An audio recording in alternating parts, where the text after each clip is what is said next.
to Editorials, a broadcast from Canada. My name is Sandra Asante. Today on Editorials, we'll be constantly looking at the catastrophe unfolding in the eyes of the UN. That is what in Ethiopia's Tigray region, that is what UN Chief Antonio Guterres is warning about. So don't go anywhere. I'll be back after the break.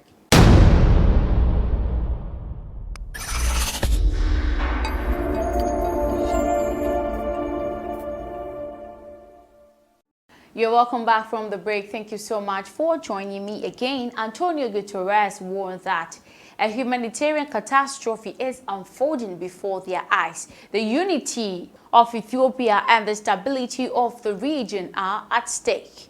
He added, calling for an immediate ceasefire and a launch of the national political dialogue.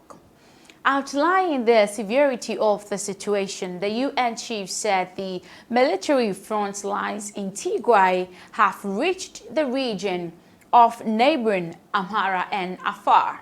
The government's 28th June declaration of a unilateral ceasefire and the withdrawal of the National Defense Forces from the Mekelle have not led to a comprehensive ceasefire. Tigray remains under a de facto humanitarian blockade and cut off from electricity and communications, the UN chief informed the ambassadors. Mr. Guterres said that actors in Ethiopia have entered the fight through mass mobilization and the activation of regional and armed groups. Inflammatory rhetoric and ethnic profiling are tearing apart the social fabric of the country, he emphasized on this one. Moreover, the human price of the war is mounting by the day, as more than 2 million people have been displaced and millions more are in immediate need of food, water, shelter, and healthcare, said the Secretary General.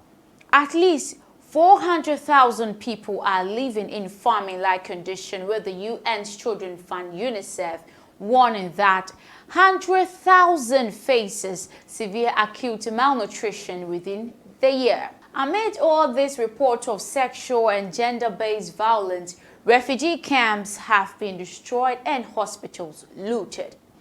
I condemn these atrocious acts in the strongest possible terms, underscored the Secretary General. There must be accountability. Now let's look at Tigray limited access as well as the empty warehouses. While the organization and its partners have mobilized to reach 5 million people with food, Mr. Guterres said that the response is severely constrained by insecurity, delays, and a host of arbitrary restrictions on the work of humanitarian agencies. Overland access in Tigray now depends on a single route through Afar, which involves passing through numerous checkpoints.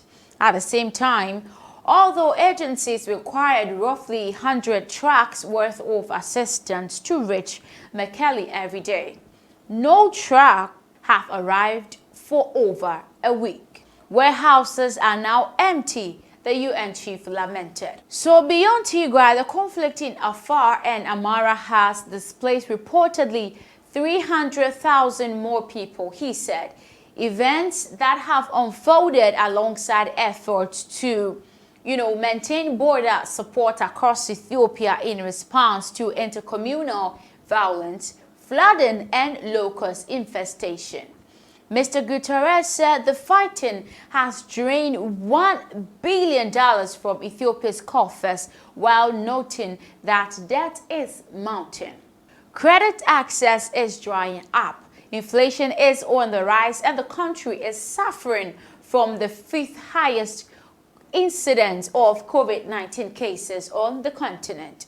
So concerning launching and national dialogue in ending hostilities, against that backdrop, the Secretary General repeated his calls on parties to immediately end hostilities without preconditions and to negotiate a lasting ceasefire. He underscored that foreign forces should leave the country, full humanitarian access be guaranteed for all areas in need.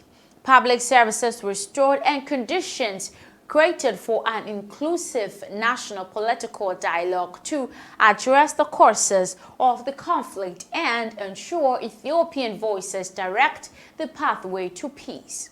Noting that he has been in close contact with Prime Minister Abiy Ahmed and similarly received a letter from the president of the Tigray region, Mr. Guterres said the UN is ready to work with the African Union and other partners to support the dialogue. In the period ahead, the attention and unity of the Security Council will be critical, he attested to this one. So now, young Ethiopians' casualties of needless conflicts. This is what we're looking at right now. And the UN chief expressed profound regret over the tragic event unfolding.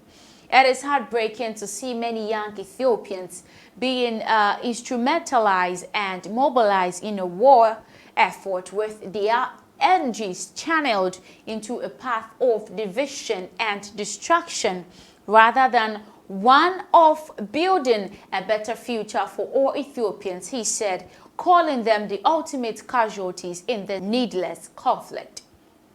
In every sense, the future of Ethiopia is at stake, the Secretary General said. Let us pledge to do all we can to advance the path of national cohesion and peace. This is where I end today's editorials. Thank you so much for watching. My name is Sandra Asante. Do have a blessed day.